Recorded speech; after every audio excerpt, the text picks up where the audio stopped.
My name is Christina Carrier, and I am a Full Sail creative writing student. I had the pleasure of interviewing Adolfo Legrand, a Puerto Rican playwright and director. Mr. Legrand told me that visual arts is what fuels what a playwright creates in today's writing world. Visual arts has become a powerful tool as well for scripts and film writers as well. Mr. Legrand has seen both positive and negative influences because of new communications and media technologies, but he told me he thinks the influences are more negative than positive. He believes that with the advancement of technology, that writers have had higher demands within our industry. We have more ideas we conceive and fuel for our stories, but that also leads to playwriters not having enough time to develop their thoughts into words. As writers, we develop new ideas now without a full development of the story due to the new communication devices and quicker deadlines, as well as a stronger need for more story. An example Mr. Legrand gave me was Eragon. He loved the books, stating the book was one of the best he has read, but when they took the book and turned it into a movie, the story became butchered and chopped up. The final film product had many plot holes that couldn't be filled and characters that weren't able to be fully developed. He believed this was due to the writers not having enough time to convert the movie from a book, as well as with the creation of CGI. The world wants to see more graphics, more art, more action, and less story, which is causing a chain reaction for the creative writing world.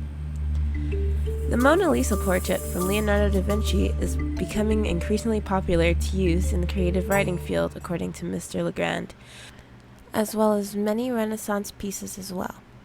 He told me if a story hasn't been made based off of a Renaissance piece, the piece itself has been shown in many different films or plays, or referenced in one way or another throughout different genres. Mr. Legrand's favorite visual artist is Donatello. He states that Donatello has duality in his pieces, that he can portray multiple feelings inside of one work of art. He loves his style and the way he developed his sculptures with illusion, and believes if you look at his work, you can see more than one story to all of his developments. Mr. Legrand has told me that famous artwork actually has influenced some of his ideas for his stories and what he comes up with. He can look at a painting or a sculpture and get an idea of a world he would want to create. He loves looking at pieces and taking elements that a piece may portray to him and combining them with current day events. When he was younger and he first came to America, he saw the famous Golden State Bridge in San Francisco. This massive bridge is something that he has held on to, and in his stories, he uses the bridge figuratively. He sees this bridge as the connection between two different cities, two different worlds, and in his stories, he is always making sure to use a bridge to connect his characters, ideas, and happenings.